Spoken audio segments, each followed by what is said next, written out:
In the last episode on July 2nd, we spoke about gold and the idea that gold will depreciate in the coming years.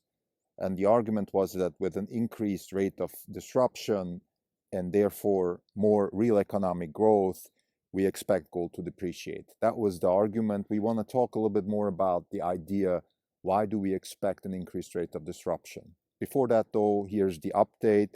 It's July 6th. This is the Not Even Wrong podcast. This is Krim Delko. Since the last update on July 2nd, we are up about 14.5%. The market's up 1%, so we're getting an additional outperformance of around 13%. For the year, we are up 105%. The market is down roughly 2%, so we're outperforming by 107%. That means that if on January 1st we had $100 and the S&P had $100, we would have around $205. The S&P would have around $98. Just since the numbers are getting big, I just want to make sure we all keep track of what's actually going on. Now let's dive into the continuation of our argument. So gold depreciates because the rate of disruption increases. What makes us think that the rate of disruption has potential to increase in the coming years? So let's talk about the rate of disruption.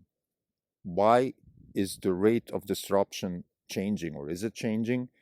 If you look back at history, I think you can make the argument that the rate of disruption is increasing. We had disruption in business. We had, let's say, Rockefeller, one of the big disruptors in US economic history, disrupting the energy business. We had Henry Ford disrupting the transportation business, Thomas Edison disrupting society and business with electricity. We had then Walt Disney disrupting things like entertainment. Then we have Silicon Valley and the rise of Intel disrupting a lot more things, enabling the landing of the moon, disrupting business through microprocessors, and then on top of that, Microsoft writing the software for that. Then we had Google, we had Amazon, we have Tesla now. I think the rate of disruption is increasing. The question is why? Why is that? Is there a law of nature? Why should that be the case? And our thesis is that the rate of disruption is cumulative. So if you have one disruption here, it enables the next disruption there. Example, of course, cloud computing is one of the great examples.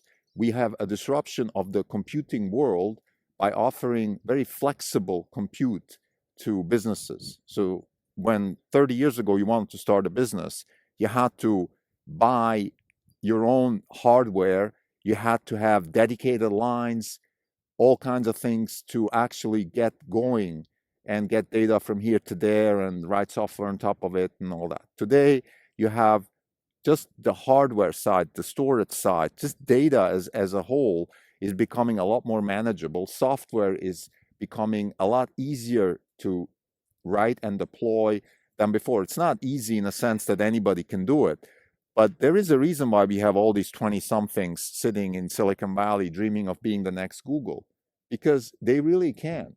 It's not impossible to think that somebody with a good education and a strong team can actually get something going with very little capital. And the key is iteration. And I think the reason we believe that the rate of disruption will increase is simply because iteration is becoming easier. Iteration is the key to disruption. When Rockefeller disrupted the energy industry, he didn't have a lot of margin of error, particularly in the beginning. You couldn't iterate here and there and drill here and drill there and build a refinery, and then it doesn't work here and then you build another one there. That was not possible. So it took a long time. It took, I would say just a lot more blood also, because a lot of things were much, much harder to get than today. Today you can iterate, you can fail.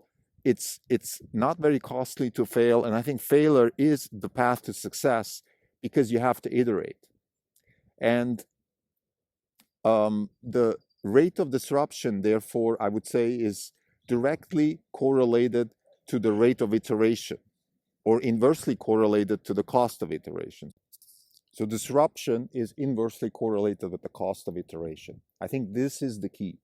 So if we have industries where iteration becomes easier and faster, we will have more disruption. And I think it's happening across many industries. Software, it is happening in hardware now. We have iteration in hardware. Tesla is a great example. They can iterate, for example, in batteries, because partly the work that Jeff Dawn's doing in his lab, which is enabling the iteration of batteries in a sort of virtual way. So you can test if batteries will work over 1,000,000 miles. That's why you can come up with things like the 1,000,000-mile battery and things like that. There is iteration on the material science side through one virtual iteration, in a sense that you can simulate environments, but also there are ways to build environments such as what SpaceX is doing in Boca Chica, where they are pressuring the spaceship, the Starship, in a way to see if it can sustain certain pressures, and then it breaks, and then they find out, thanks to software and very precise analytics, why it broke. Then they could put new materials in there, then they pressure it again. There are manufacturing methods and iteration methods, even in hardware, that are much faster and less costly than they used to be. So we have this increased rate of iteration because the cost of iteration is coming down. I think the fundamental thesis, though, that we have, which is very related to what we just said, is that we have a spread of intelligence out of the human brain into two directions. We have spread of intelligence into artificial intelligence, and we have the spread of intelligence back into biology. And here is the other massive disruption, which is increasing iteration, which is CRISPR. Thanks to CRISPR, we have a platform which is very low cost, highly iterative, that allows us to analyze the genome of organisms, human, animal, plants. That in itself is a massive disruption because iteration is becoming much, much less costly. Therefore, we will have a lot more of it. This is the thesis. So we have intelligence going into the digital world, and we have intelligence going back into biology, coming out of human brains. And those two dynamics, in our view, are the disruptors, the platform of disruption for the next coming 2 decades. And we believe that just by sheer numbers, we have a lot more people doing this, and we have a lot more intelligence proliferating out of the human brain into artificial intelligence and into organisms, that there will be massive disruptions in several sectors.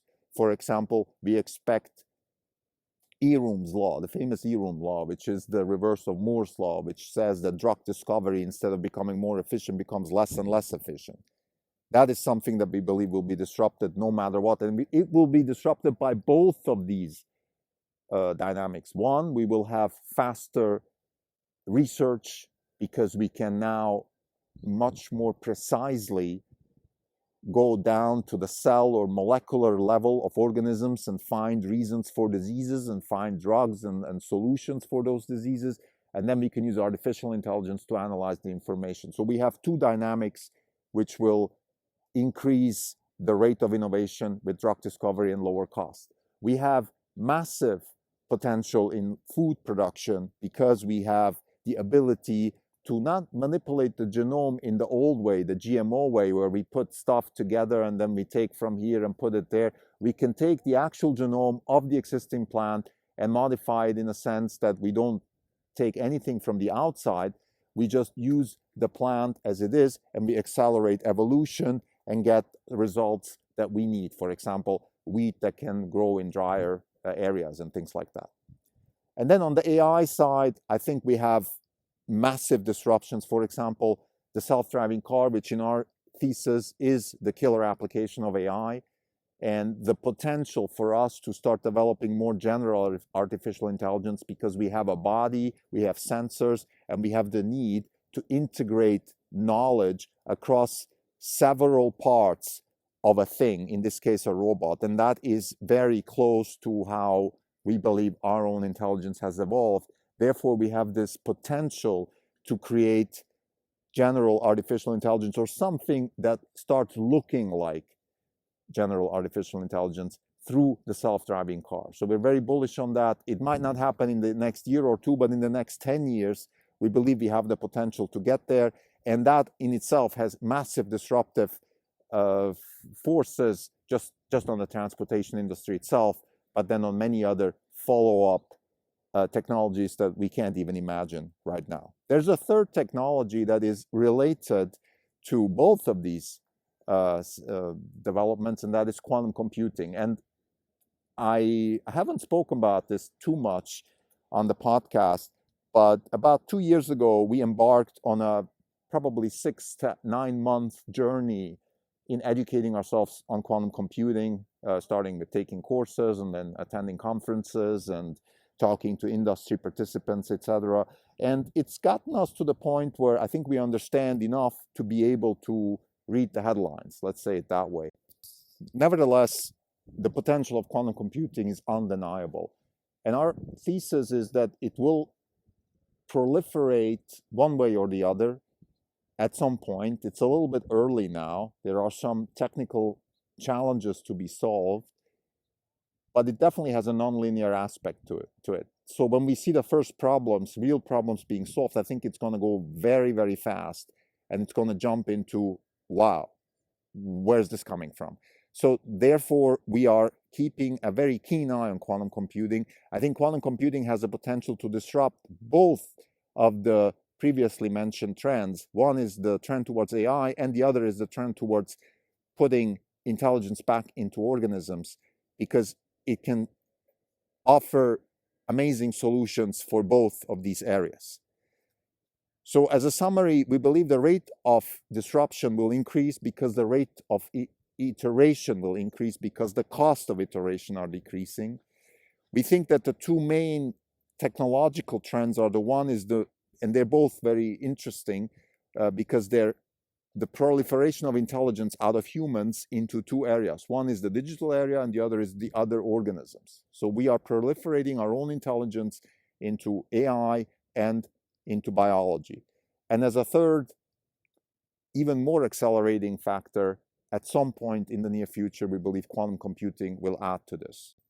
This is why we're very positive on the near future, because we have two very strong trends already happening, and a third, quantum computing, will add to this. Thanks. Bye.